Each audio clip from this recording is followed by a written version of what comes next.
In our time together, we're going to be exploring emerging trends and effective practices in adolescent faith formation. Again, my name is Angel Barrera, Diocese of Brownsville. I'm serving as the Director of Parish Engagement.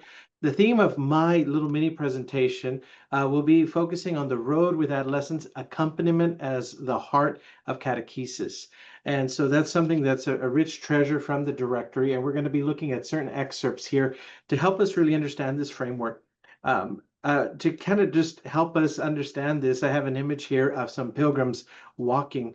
And this, I don't know what experiences of pilgrimage you have, but in my own life, I've had a few. We did the National Eucharistic Pilgrimage here in our diocese. I've done a couple of World Youth Days, and I've learned a spirituality of walking and walking together. And I think it's informed a lot of my own pastoral approach with young people. And in one particular experience in Krakow, to Poland, we were 7 miles away from the vigil site with the Mass with the Pope. And it really impacted me how we were millions of people walking to the same destination all together with all our gear. And we were part of a large group in our diocese. And it happened that I would kind of walk slower than most of the others. And I was privileged to walk with some people. We'd have a conversation. And in the hours of walking, it happened that I would just kind of drift away and talk with someone else. And then over that time, I'd drift back to that person. And some people had to stop. Some people had to use the bathroom, change their socks and shoes and all that. But I think in many ways, it helped me understand a very profound image of the church, which is that we are a pilgrim church. We are people on the way to a common destination, to God our Father. And so I think this walking together, this image of accompaniment in the context of catechesis is a profound one, and something that, again, we'll look at specifically in the catechesis. A directory of catechesis. So I'm sure all of you have your copy of the directory marked up and with a lot of post-its and notes. And what I would encourage you in your ministry with young people is to look at paragraphs 244 to 256. This is the section that talks about catechesis in the realm of young people. And one of the most important things that we can gain from this experience of the directory and reading it is its focus on evangelization. Evangelization is something that is intimately connected with catechesis. It's used quite frequently as a descriptor of our catechesis and the ways that we do it as an adjective. It's evangelizing catechesis. In some of the first pages of the directory, it talks about a charismatic catechesis. And so we have to understand catechesis or evangelization is a core value of all the things that we do, not a thing to check off. And so how is our catechesis being faithful to this primary mission of the church to evangelize and bring people to the good news? This catechesis as a deepening of the faith, and that and ultimately stemming or flowing from this charismatic proclamation or this encounter with the Lord. And so I want to just kind of quickly point to one of the paragraphs here in 247, talking about this emphasis of the kerygma, the good news that we have to share with our young people. And it reads, unafraid of focusing on the essential, the presentation of the faith to pre-adolescents is, and that in our context here in the U.S. church, that would be our middle school youth. Adolescents in the text is typically high school youth. So pre-adolescents, our middle school youth, is to take pains to sow within their hearts the seeds of a vision of God that can ripen over time. The illustration of the kerygma is to pay attention to the Lord Jesus as a brother who loves, as a friend who helps one to be at one's best in relationships, does not judge, is faithful, values skills and dreams, bringing one's desires for beauty and goodness to fulfillment. And so much of our catechesis has to be coming back to that kerygma, the good news, that encounter with the Lord. I think it happens many times that, and we've heard it in this new evangelization for decades now, that we sometimes have catechetical experiences designed, assuming there are moments of evangelization or this encounter or this conversion. In short, the kerygma is that Jesus Christ loves you. He gave his life to save you. and that he's living at your side, and there's a response that's required, a different way of living, this metanoia, this conversion. And it's in that openness to that conversion that the catechesis is helping to guide them in that mystagogy, that living of the mystery, and we lead them into that. Again, the kerygma is something that we have to place a lot of attention to, get familiar with, and there's some very practical resources that do that. And if, for example, Acts 29 is a ministry of Father John Ricardo, and the Rescue Project names it in 4 easy terms of being created, being captured, rescued, and waiting your response. And being created, and there's a lot of dialogue that young people or families, individuals be invited to share about that we're captured by sin, and that we're rescued by Jesus Christ, and it's awaiting our response for this conversion. And so we have to be really good with the kerygma and proclaiming that and bringing it forward in our catechetical experiences through and through. The role of the catechist in light of this evangelizing catechesis and this accompaniment of walking with young people is really clear here in the section 113, talking about the role of the catechist. It names it in 3 ways. It talks about the catechist as a witness of faith and keeper of the memory of God. And I think that's something we've understood for a while, that we have to be witnesses of what we're preaching and what we're teaching, and that our witness can speak more loudly than the words. Secondly, that we're a teacher and a mystagogue, that we're someone that is leading them into the mystery, the Paschal mystery. We are someone who is a teacher and one living it and walking with them into it. So not just pointing at where they have to go, but actually someone that they can walk with into that mystery with them.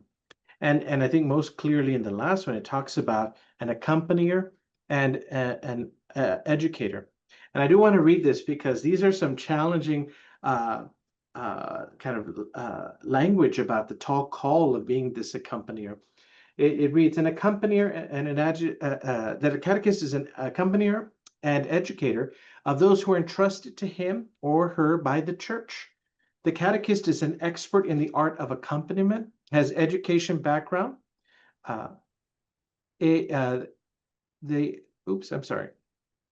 catechist is an expert in the art of accompaniment, has education expertise, is able to listen and enter the dynamics of human growth, becomes a traveling companion with patience and a sense of gradualness and docility to the action of the Spirit, and through a process of formation helps his brothers and sisters to mature in the Christian life and journey toward God. So the catechist, an expert in humanity, knows the joys and hopes of human beings, their sadness and distress, and is able to situate them in relation to the gospel of Jesus. Certainly a tall call. And I think, if you share this with some of the catechetical leaders in our parish context, they'd be like, whoa, that's a lot more than I signed up for. I thought I was just going to lead this lesson Wednesday nights with my kids and do some little fun activities. And maybe that's what it looks like on the surface, but certainly understanding the vocation and the role of a catechist invites us to recognize this closeness. Certainly, some of this language is familiar to us because it's drawing on the Lucan account of Jesus encountering the 2 disciples on the way to Emmaus. And in these few paragraphs in this section about catechesis with young people, it talks about accompaniment as the church's mode, that we're walking side by side with young people. And so there's passage over passage in just these few little lines here that talk about that. And if you don't mind, I just want to highlight some. One talks about there are many signs that reveal pre-adolescence as a stage of life characterized by a dynamic of a passage from a safe and familiar situation of something new to something unexplored. Later, it talks about the catechist capable of trusting and waiting is to take seriously the doubts and anxieties of the pre-adolescent, acting as a discreet but present companion. In 249, in their journey of faith, adolescents need to have convinced and compelling witnesses by their side. Again, this closeness, this intimacy, this familiarity is just baked into every paragraph practically of the directory. So we can't lose sight of that. That's something that needs to come through very clearly in the style of how we do our work. I couldn't help as I was, reviewing this content to share with you this presentation to think of a book. It's entitled "Canoeing the Mountains" by Todd Bolsinger. And if you're not familiar with the book, I'd encourage you to read it because it's a wonderful book about Christian leadership, and it draws on the historical account of Lewis and Clark's expedition to find a river passageway to the Pacific.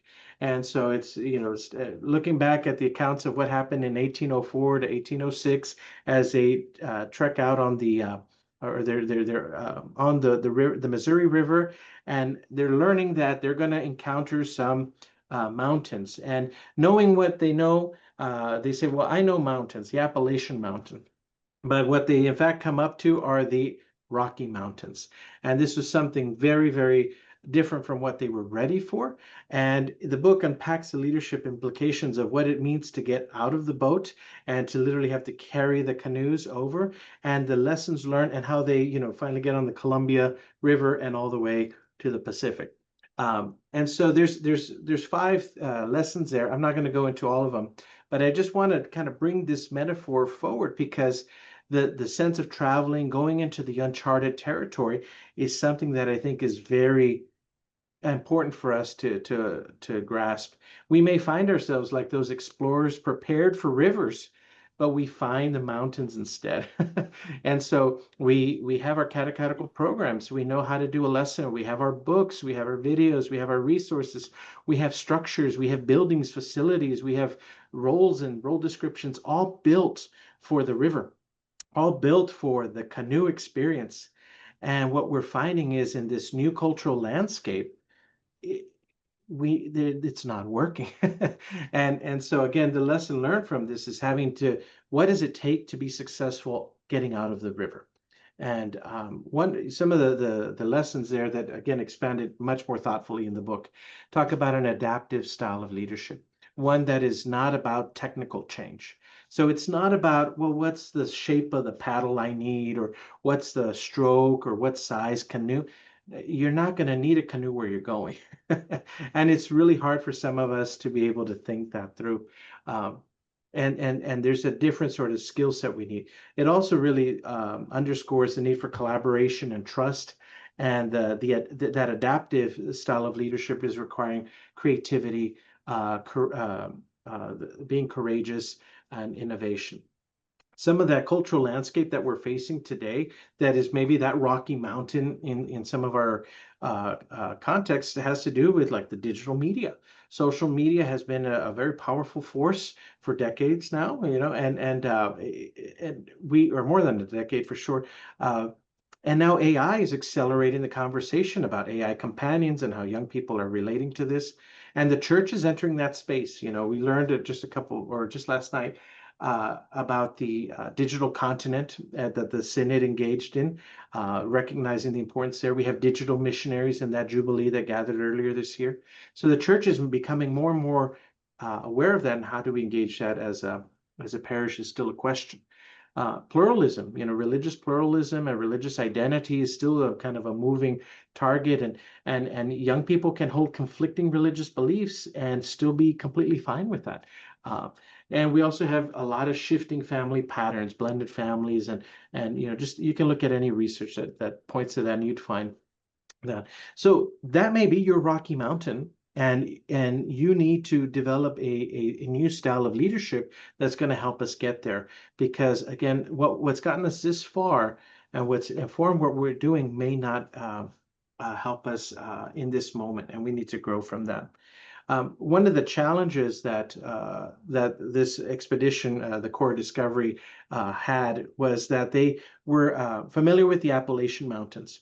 And so where you're going, we have never been, and what we know or will be challenged in the spaces that we're going. I think this really informs an important implication of accompaniment, is sometimes we think accompaniment is guiding people to where we've been. And in some of this context, it's where nobody's been, and we're walking together. And so it's presenting ourselves as people on the journey, on the way, in progress as pilgrim people, rather than completed works that are trying to help others that are incomplete. There's a lot of focus on this graduality that is important for us to maintain as how we're going to walk together. Another important thing I think is important for us to hold in mind as we're thinking about accompaniment is that everything teaches. And in curriculum or in education, we talk about explicit or an implicit curriculum. I have the image here of an iceberg, and maybe many of you are familiar with how the tip of it, of what's seen, is that explicit, right? But it's only a portion of it. And all below the water line is this larger mass of the iceberg. And that's a bit of what we're doing. We may have our lesson plan with a nice little scripture, catechism reference, and kind of the saint of the day, and that's the explicit. But the ways that people are treated, even the gathering space, if there's rows of desks, if there's a person at the front, if the welcoming experience, or all of that teaches. And it has to do with the values that we are teaching. And how do we look at community as curriculum? Because we'll find that this is especially important for our young people today about this sense of belonging.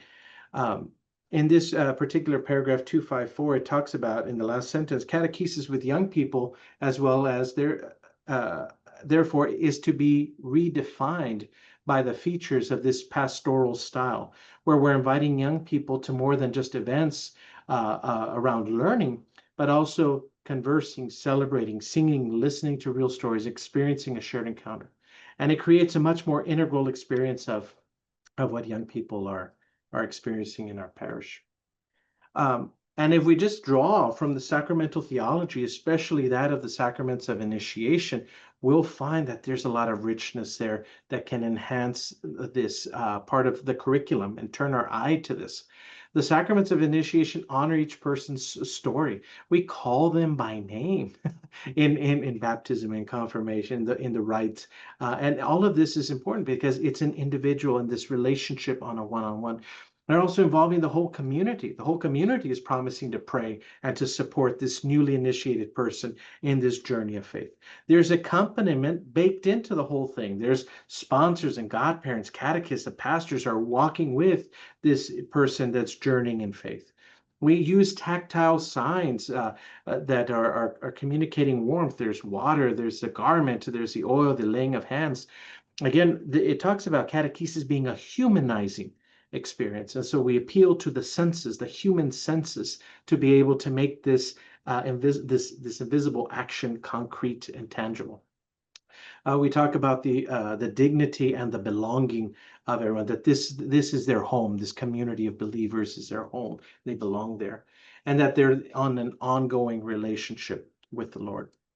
So as we continue thinking about what is this accompaniment, this walking with young people and maybe into spaces we're not familiar, we're going off the river here, we need to think through that structured catechesis that we're probably very well familiar with, but also those casual moments of catechesis. And it talks about those in these paragraphs in 254. And it mentions about school and the university. It talks about even in sports, and encounters like World Youth Day or Diocesan National and other events. It talks about pilgrimage, vocational discernment. It talks about service opportunities where young people learn the gifts that they have. And also there's room for this idea of the popular piety of praying the rosary, signing yourself when you drive by a church. All of these actions teach. And so that this is a catechesis and faith formation is beyond just what we do once a week. And so how do we do this and bake it into the accompaniment model? So in closing, I just want to kind of set the stage for some of the practical applications that Stephanie and Kelly are going to help us explore in their examples. But my invitation to you is, again, drawing from this Emmaus journey, that we're trailblazing some pastoral approaches that lead to hearts burning, eyes open, and disciples sent. That we move from requirements to relationships, from these programs to this charismatic proclamation of the gospel, and maintenance to mission. That we're helping our young people draw closer to our Lord And again, we've got the guiding vision of the church instructing us on this. So I appreciate your time and attention. I'm going to pass it on to Kelly. All right. So Angel set me up so perfectly for what I'm going to discuss with you in my little mini part of this presentation on adolescence. I'm basically going to focus on the middle school ages, but I think a lot of what I talk about can be completely transferred to high school youth as well. So in the Archdiocese of Hartford, we have recently, our Archbishop has made the decision to lower the age of confirmation from 10th grade to 8th grade. It was 8th grade 20 years ago. We're kind of going back to that. But in the headlines of age of confirmation is lowering, which had a lot of people with all kinds of thoughts on that, we decided to rewrite the narrative and take the focus away from the fact that, yes, we're lowering the age of confirmation, and use this as an opportunity to just completely rethink how we're doing middle school catechesis and middle school faith formation. One of the most common phone calls I get in my office is from very seasoned veteran DREs who have been doing this for many years and are fabulous. And they call me up saying, this is it. This is the day I'm quitting. I'm just quitting today. And I ask them, what is the matter? Why are you quitting? And 9 out of 10 times, it's the middle school kids. It's just bringing them to their knees. And if any of you have worked with middle school kids, you know they're just weird, they're goofy, they're silly, but I really love this age. I think that they're still open, and they're trying to figure out who they are. They have one foot in childhood, one foot in adulthood, and they're kind of betwixt and between.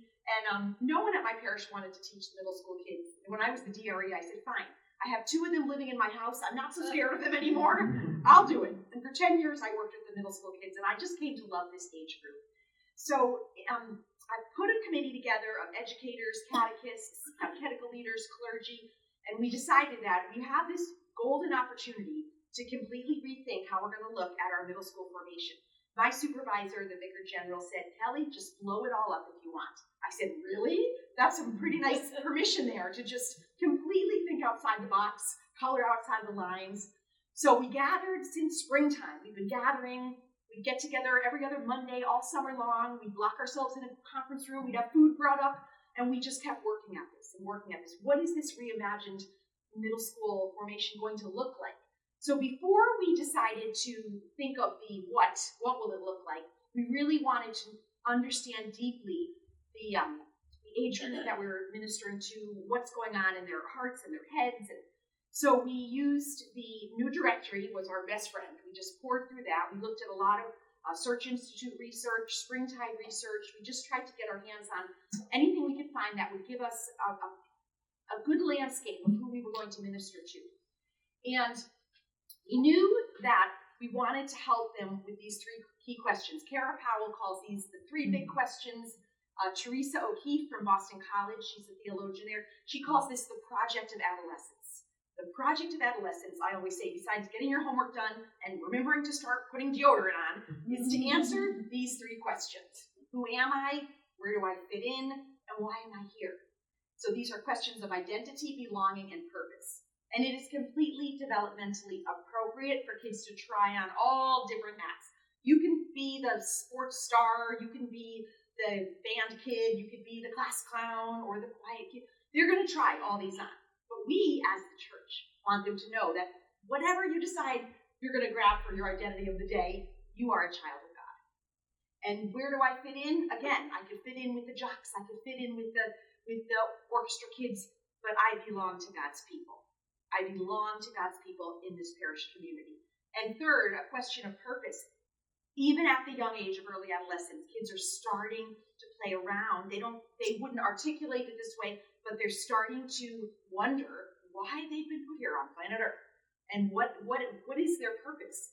And I don't think as school systems we always do a good job, or the church, in helping them really figure out what are the gifts God has given me, what journey does God want to take me on. I think in the high school years we talk a lot about what do you want to be when you grow up? What occupation? What career path? So my son said to me when he was in high school, well, I like math. I guess I'll be an actuary. He had heard that that's a career that involves math. And he got about halfway through that degree program and realized his truest charism is teaching. So he had to switch gears a bit. Now he's in a graduate program to become a college professor of math. So But if he had gotten more of this discernment process when he was younger, he could have figured out that he has the call for teaching. So I think we knew in our reimagining, we had to help young people unpack these questions and help them get through this project of their adolescence. We also had some key tenets that we wanted to stick to. We called this the since we know. So we know that adolescents desperately want a voice. They want agency in their life. So much of their life and their schedules is micromanaged and scheduled to the nth degree. Some of them have calendars that would just make you cry when you look at how packed their day is and how many things they've got and running from one thing to the next. And so much of their day and their schedule and their life is planned that they want some choice. They want some agency. That is why TikTok became explosive with young people, because it was a space where they could have agency over expressing themselves. And so we knew whatever we end up designing, whatever we end up creating and reimagining, it had to have some elements of choice for these young people.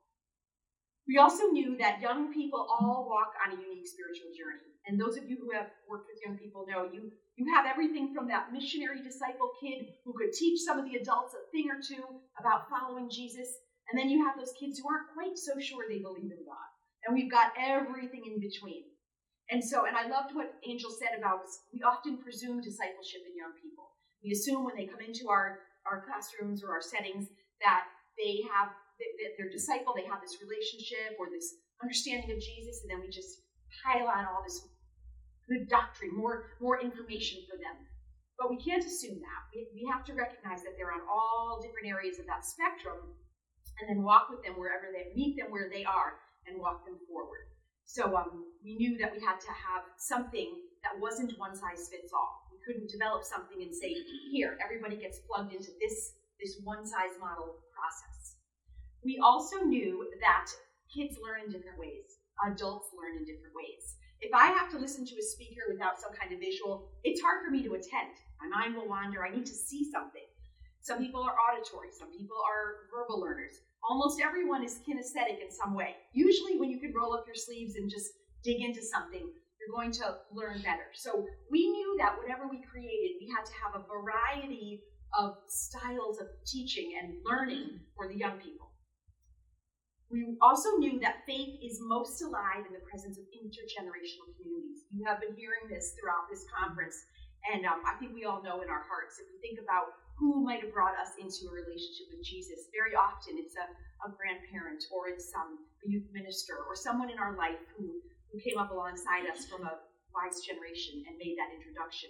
So we knew in some way, shape, or form, we had to figure out how to get our young people involved in the wider community. And in so many parishes that I see throughout my archdiocese, they're often very siloed. There's sometimes a room in the corner with some beanbag chairs, and that's where the young people go. Do not leave that space. And they usually put one person with them or two people, and the youth are your problem. And we wanted to give this loud and clear message. We are all responsible for ministering to our youth if we want to see this next generation grow up in the faith. And then the last piece that we wanted to lean into was that family remains central. There's a myth out there that adolescents are not influenced anymore by their families or their parents, that it's all about the media, they're only influenced by their friends. That is just false. Parents still have a tremendous amount of influence over their child. Now, your kid will not tell you, thanks for that great advice, Mom. I really needed that unsolicited advice you gave me the other day. They're not going to necessarily tell you that, but know in your hearts that they do still turn to their parents, that they have respect for their parents. And so we want to continue, even especially in these middle school years, to support parents. Because often we have this child and we get going with that elementary age, and then you put that kid to bed one night and you're their favorite person, and then they wake up at age 11 and you're just public enemy number one, and they won't talk to you, and they're slamming doors, and they're doing the huffy breath, and you're like, wait a minute, you're the same child. Yesterday I was your best friend. So middle school is really traumatic for parents because they don't necessarily know how to communicate with that age group. And so we can be a wonderful support to show them not only how do you have faith conversations with your middle school child and your early adolescent, how do you even have a conversation with your young person? I'm sure you all heard the trick, you talk to them when you're in the car because they don't want you looking right at their face. So if you're driving, they're trapped. They're a nice trapped audience, but yet they don't have to look you right in the face. So we knew that whatever we ended up reimagining, that the parent piece had to be still an essential component.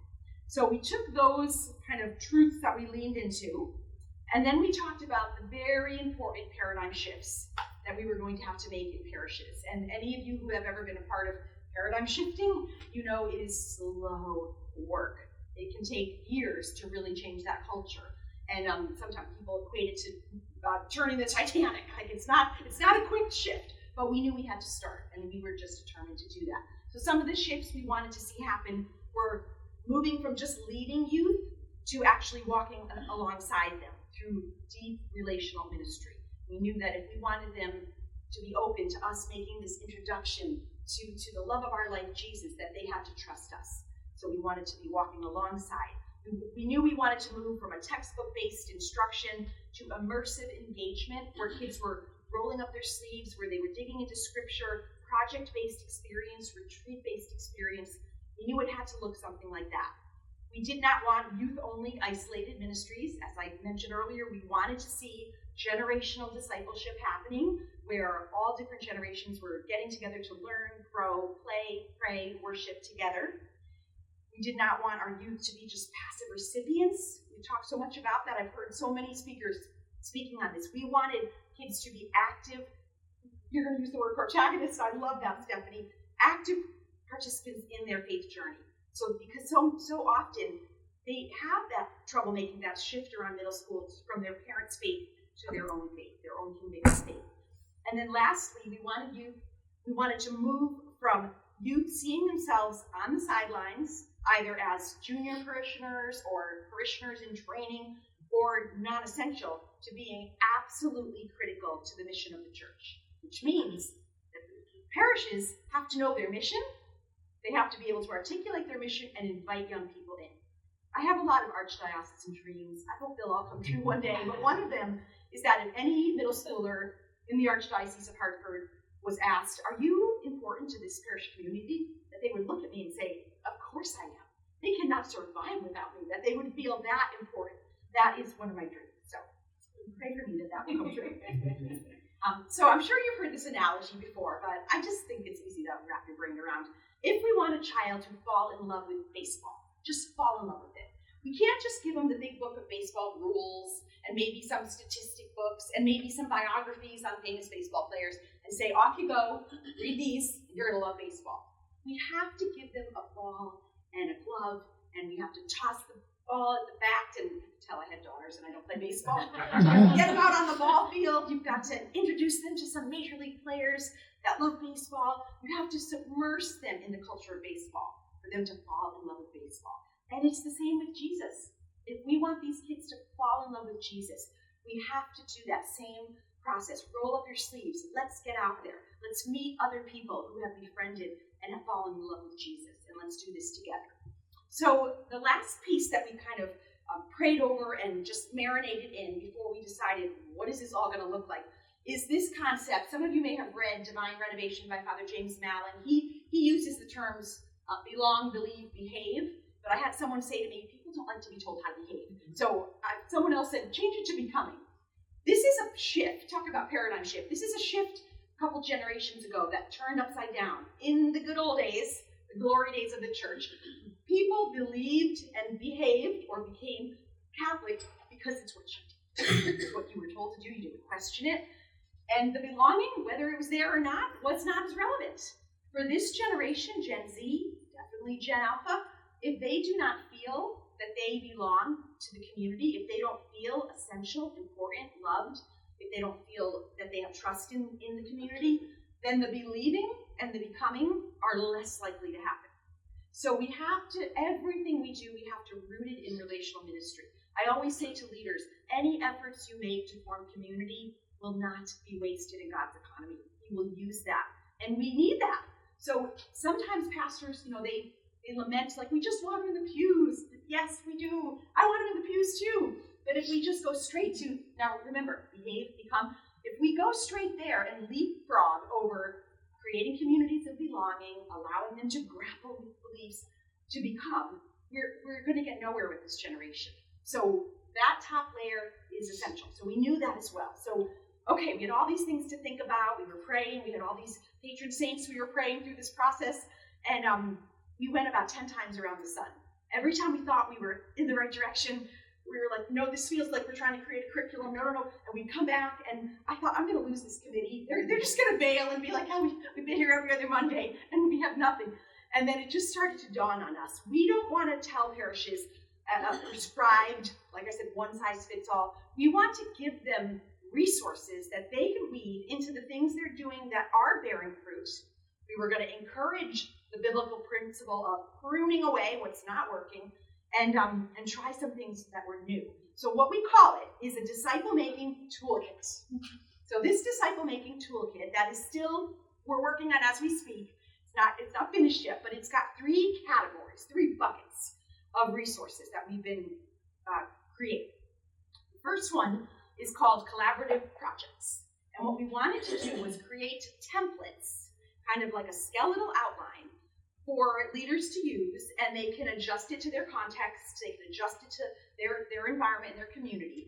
And the first one we created was helping young people create prayer services. So often, we invite young people to a prayer service, and they attend, and maybe we pick someone to be a reader, and we kind of get them loosely involved.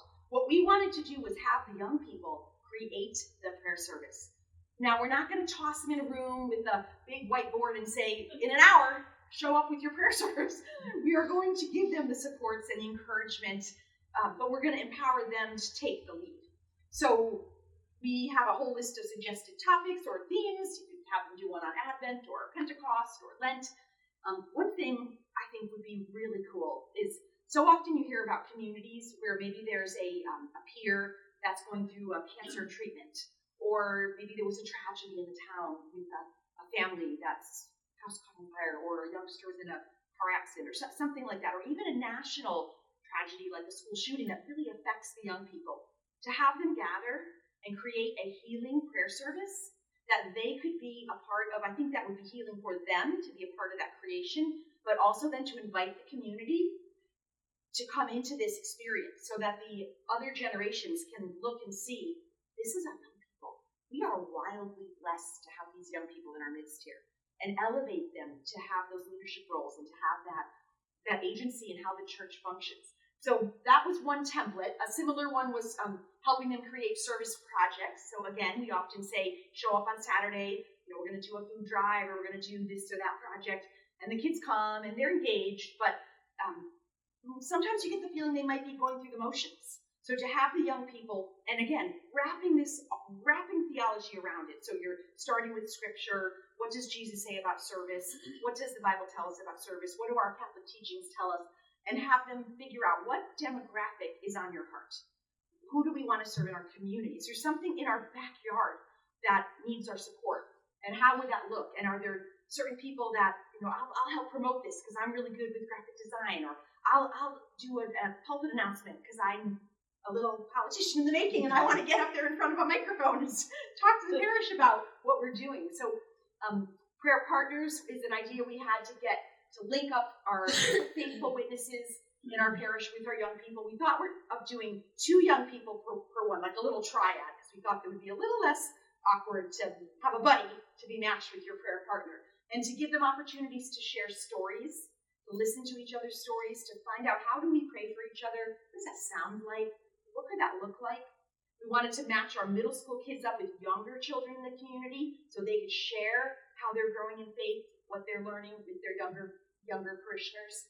We talked about integrating the youth into parish ministries. The reason this became a template, or it's actually an instruction list, is because often we've seen churches that say, oh yeah, we'll include the confirmation kids or the teens, and they end up being the free labor, move these tables around, do at the picnic, take a dump run to the dumpster over there with the trash every half hour, instead of saying, hey, can that Knight of Columbus who's twirling the hot dogs on the grill, can a young person stand beside them and help out? Can we have young people involved in ministries, not as watchers or being dictated, but actually having a voice? So We knew that we had to give, because this is a shift. It's not how all of the adults in the parish think automatically, so we knew we had to wrap a little bit of coaching around that so that youth wouldn't just, by default, fall into that mode of sidelines. The other bucket that we are working on, we're calling faith experiences. And these look a little bit like mini retreats.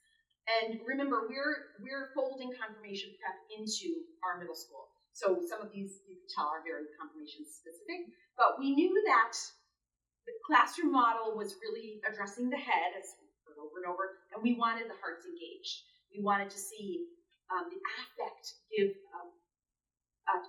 them a chance to have that affect open up so they could have that encounter and that relationship with Jesus. So we wanted to have some experiences. Again, the catechesis is woven in, there's theology wraparound, but they're in settings that will allow for more of that authentic discovery of Jesus to come into play. The one about exploring prayer styles, this was really important to me because I have 4 children. Right now they're 29, 28, 27, and 25. All 4 of them, I fed them all the same food. I raised them in the same house. They all have extremely different personalities, temperaments, and spiritual styles. And so often we'll say, like, we're a church that we love adoration and our kids go to adoration every week. That's beautiful. And that's probably going to do amazing things. But there could be young people in your midst who need a different way up the mountain to Jesus. My daughter, Emma, studied abroad in Vietnam when she was a sophomore in college. Nearly did me in for 4 months to have her on the other side of the world.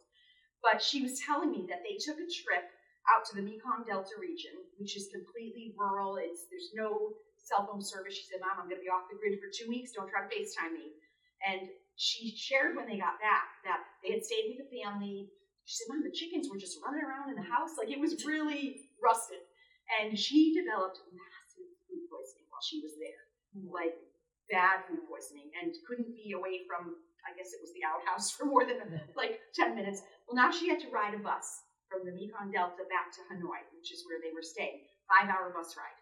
And she said, I didn't know how in the world I was going to survive that bus ride with the condition I was in. So I said, well, what did you do? She said, Mom, I just prayed the rosary for 5 hours straight. Now, I did not grow up with that devotion. I don't know why my mom loved the Blessed Mother, but I just didn't really, that wasn't what we did. And I didn't really teach my kids to pray the rosary. So my first question was, you knew how to pray the rosary? And my second question was, you brought a rosary? She said, yeah, right before I left, I just tossed it in my bag, and I thought I might need it. And she had learned how to pray it from her youth minister, and she prayed it for 5 hours. Now, if that tool wasn't in her little spiritual backpack, she wouldn't have had that. So I'm a strong advocate of expose them to a lot of different spiritual styles. Even if your favorite is rosary or adoration or whatever it might be, you have to recognize that kids are going to find Jesus in different ways. My son was my most resistant. I have 1 son and 3 daughters. My son was my most resistant kid, never wants to go to church. And why do I have to go to faith formation? We took them up to a mountain in New Hampshire for a Christian music festival, an outdoor festival. And on the side of the mountain, we were at Mass. Matt Maher was cantering Mass, which was pretty cool. And I just saw something in my son on that mountain, listening to the music. He's a musician. He had a little garage band in high school, really cool. And I saw the music pulling him in. So my point with that is we wanted to make sure that after this experience in middle school, they had a backpack full of prayer tools that they could pick and choose when the season of life, when you got the stomach bug and you got to be on a bus for 5 hours or wherever you are, that you've been shown more than just a handful of ways to experience Jesus. And then we want them creating their own personal prayer plan, again, to take that ownership. How are you going to have this prayer life? What's it going to look like? We can teach you a bunch of different ways, but ultimately you make a plan for yourself. And having them think about what comes next. One of the things that is so critical to think about when we think of middle school is it doesn't matter how fabulous a middle school process is. If you do not look critically at what happens in the 12 years prior, this is not going to make a speck of difference. And I've been talking about this toolkit to our pastors and our leaders, and I keep saying that over and over. Do not think we're coming at you with this magic toolkit. This will grow disciples in your middle school kids. If they have had very little exposure to faith in the first 12 years, this won't make effective.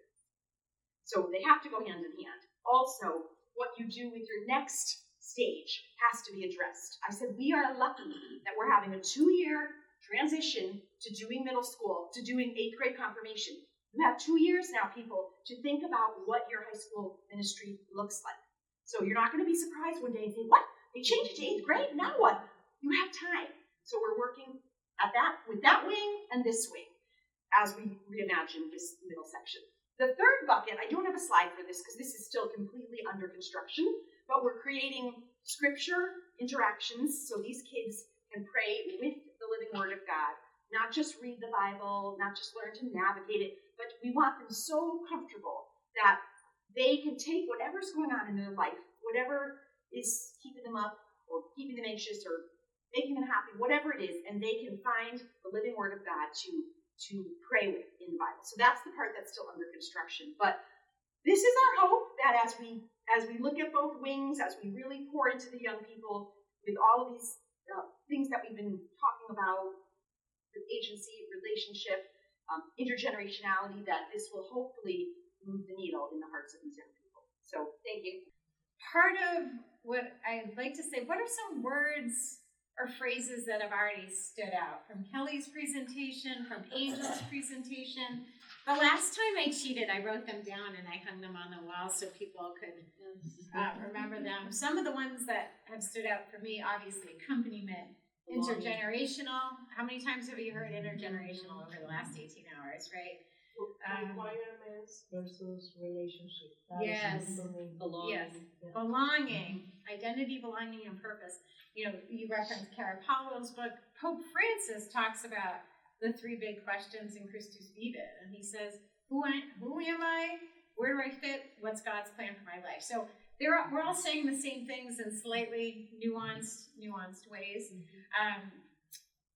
But I think part of what we'd like for you to take away from today, we convened a couple of times, the 3 of us, and I said I'd like for them to have a common thread.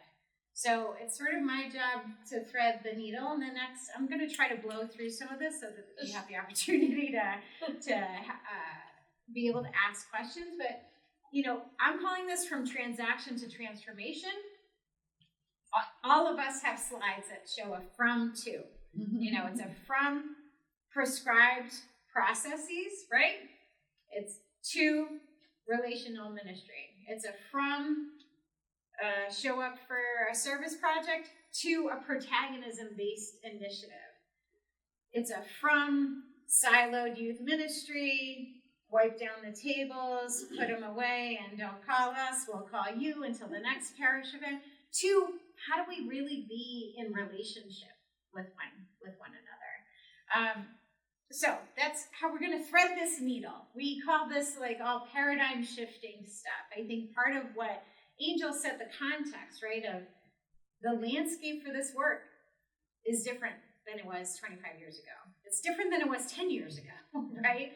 Our organization was founded in 2008, and even over the arc of those 15 years, we were really a service and a mission organization. And over time we said, you know, what worked in 2009 and 2010, the service is still the same. We're still doing meaningful stuff, but it's just not sticking in the way that it used to. And then after COVID, it was like our worlds, your worlds were flipped upside down.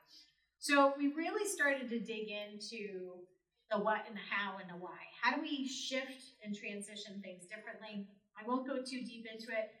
Our organization is based in New Jersey. Call us. We love to have conversations about young people in particular. We did an initiative from 2019 to 2023. Darius was one of our national leaders on our National Advisory Council. We published a really beautiful book of research that I won't delve into, but we talked a lot in that it was, we weren't basing it on your toolkit, but it was really, how do we take young people and equip them for meaningful discipleship through the lens of a collaborative passion project with adult non-staff. We were very specific. Do not put this on your staff, people. Adult non-staff mentors in parish contexts, and together they created intergenerational passion projects that were envisioned, created, designed by young people. Our specific lens of doing this, we think that Catholic social tradition is one of our very best things that we have at our disposal as an institutional church to engage, accompany, and advance us as a church community in the world. So I'll give you my contact information, but we're very passionate about this. We're doing a family initiative where we take Catholic social teaching and equip families to do it in their everyday life. It's awesome, but I'm biased. Anyway, so part of what I want to talk a little bit about is Kelly gave this great example of something that they're doing in the Archdiocese of Hartford, which is reimagining. And through the work of Next Level, what we really endeavored to do was look not just at traditional metrics. You know, we wanted to know, okay, if we have these young people together with these adults, create a passion project, it's more than service, it's more than a mission trip, it's sort of all those pieces on steroids, right? What might happen? Our hypothesis is that over the long term, that it would make their discipleship stick, right? They'd have a much deeper sense of their identity, belonging, and purpose.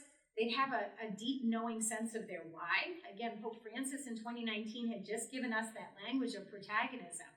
I know that your young hearts desire to change the world, and for heaven's sakes, church, we have the language and the skill sets to give these kids. How do we do this better? So we took all of that, and we started to say, okay, but how are we going to know if it worked? There's no lack of service initiatives in the church, right? Or in the world, generally speaking. How will we know what about this would make it different? What about it would make it meaningful? And we really started to dig deep into transformational markers. From that, we started to say, oh, we can develop a whole resource around this together with other partners from across the country. So what Kelly has done on her own with a group of very bold, brave canoers through the mountains in Hartford, we have created a resource that is designed to help parish ministers, volunteers, lay people, school, campus ministers, to really think about the work that you're doing differently. As Kelly was just saying, prune the leaves, right? Yeah, prune what doesn't work. Pruning what doesn't work, but also leaning into what is working, right? Because part of this process is, yes, we need to stop doing stuff that's not working, even though we rely so heavily on it. We cling to, oh, we've always done it this way, right? But how do we prune what's not working, but then also how do we more readily identify what is working, so that we get out of the trap of the Good Friday stories. We've heard these within our church. Attendance markers, communion counts, offertory is down. It gets a little heavy, right? And if all we're doing is evaluating ourselves based on those Good Friday stories, we can't really elevate ourselves out and say, oh, there's resurrection on the horizon. There's hope right around the door. Jesus is standing right in front of us on the road to Emmaus, if we can just open our hearts and minds to the possibilities of shifting our perspectives. So that's what this resource is. Again, I told you we have lots of arrows from to. We don't need to rehash these, but you should see the common thread across all three of these presentations of we need to move away from the left-hand column to the transformational column. And this resource is really designed to help you to do that through these four components. And I'll talk a little bit about it. Part of what we wanted to do is really give a faith community the real tools to move away from the transactional pieces into the transformational pieces. This is how we started to analyze them, and we started that journey again with our research around our youth initiative, which was called Next Level. But it had cognitive, behavioral, affective, and then community. To what extent are we transforming the head? I mean, we know this, right? We're catechists, we're ministers. But for a long time as church, we've said, okay, open brain, we're gonna dump some stuff in it and hope it sticks, right? What we're hoping to do is balance that with some of these other pieces. How are we transforming the head? How are we transforming the hands? I did this resource with a group of campus ministers on the campus of Notre Dame this summer. And from the outside looking in, you'd look at them and you'd say, wow, what a school, what an institution. Service, they do all of the things. Boom, boom, boom. Amazing, robust. Hundreds of students doing service, thousands of hours each year. They've got it all together. They went through this resource that I'm going to show you, and they said, wow, we don't do any of these things. We do hands really well. Mm-hmm. We're doing a lot of service. We're not doing any of these other three. So part of it is an acknowledgement of a seeing with clarity what's in front of us. Again, we anchor this resource in Emmaus.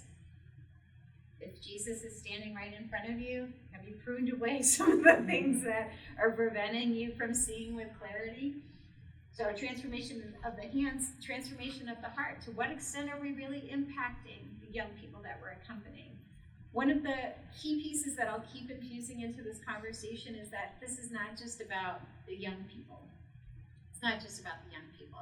Our data about the adults that accompany the young people is better than our data about the young people themselves, because what I think we forget a lot of times is that the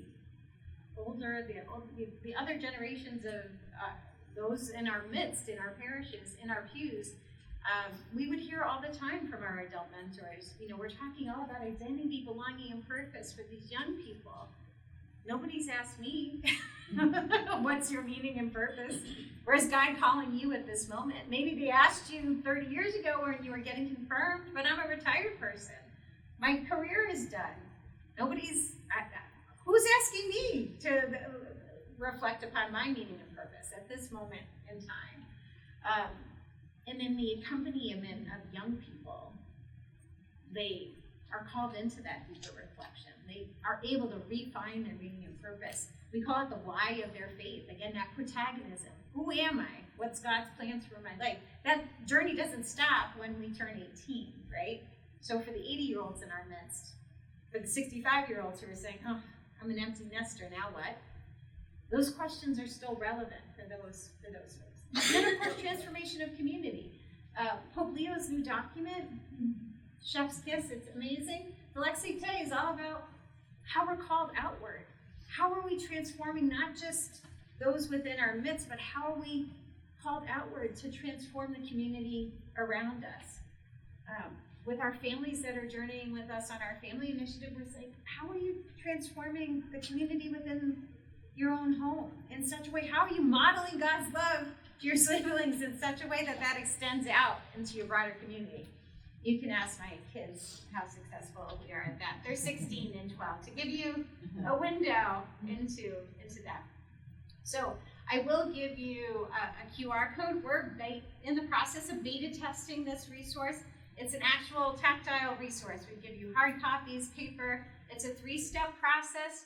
You can do it with a ministry group. You can do it as a catechetical team. You can do it as a pastoral team. You can do it as lay leaders. It's anchored theologically in Emmaus. So you come together, you say, okay, let's talk about the Emmaus journey. Who am I in that story? Where is Jesus relative to this ministry that we're going to look at and discern? And then we walk you through a questionnaire that looks at those 4 categories in a really deep way. To what extent are we transforming the head? Not just in a transfer of information, right? Because I think a lot of times we're just going to build it and they'll come. They're just going to show up. We're going to input the information and it's just going to stick. Traditional school model. I have a son with dyslexia and ADHD, and I can tell every educator that's just not how it's working for most middle school adolescents anymore. But the questionnaire takes you through each of those 4 places. Then we give you a group discussion guide to unpack what those results are. You actually score yourselves individually, and then you score yourselves as a group. And it's designed to be a conversation starter. It doesn't give you the answers. How many of you have an adolescent thing that's working? Sort of? an adolescent thing that's not working, sort of, something in between, right? This is an invitation to just start to look at these things through the lens of nuance and through the lens of these four categories. If you're interested in beta testing it, time is of the essence. We're in the process of our final throes of doing this assessment. Again, you can take it as a ministry team. We recommend doing it as a group. It's designed to be a conversation starter. Certainly you can take it on your own, but it's always better to do things as a team. We're going to launch this in early 2026. This is a collaborative project that we're launching with the Ministry Leadership Center, which is an ecumenical center based out of Nashville, Tennessee. They're amazing. These are hyperlinked. John Roberto is going to send these presentations out to everyone. If you're interested in Next Level, Darius got to know some of our Next Level kids and mentors and his accompaniment of us during that process. This is a 10-minute documentary. I'm in it for probably 0.2 seconds, which is for the best. It's told from this perspective of young people and their mentors. So again, these are just run-of-the-mill parishioners who's were, I don't know, they took the phone call, they got pulled aside by someone in the parish, and for whatever reason, the Spirit put it upon them to say yes, and they said yes. And their conversion stories are pretty powerful. We have a podcast where we talk about what our research approach was and what the framework is. We really look heavily through the lens of 4 areas. Protagonism is our primary area, but then also encounter, spiritual imagination, and then accompaniment as well. We talk about how we landed on those 4 and why. And then finally, this is the research document. Ironically, Bob McCarty's chapter in this is called, the maps don't work when they don't match the territory, which is sort of what Angel was saying. I think you all know we're traversing some uncharted territory. As a parent of an adolescent, I carry a lot of those questions about AI. I know we're talking about that a lot in this space. But I think anchoring our young people in real experiences of human encounter, both with one another and with their faith community and the world around them, is an issue of urgency. Not just for us as church leaders, but for us as parents as well. This is my email. This is our website. We love to talk. I didn't even go over that much. We love to talk. We love to have conversations. So please, reach out to us, and we're very happy to have conversation, work through things, and talk about the resource and talk about other work as well.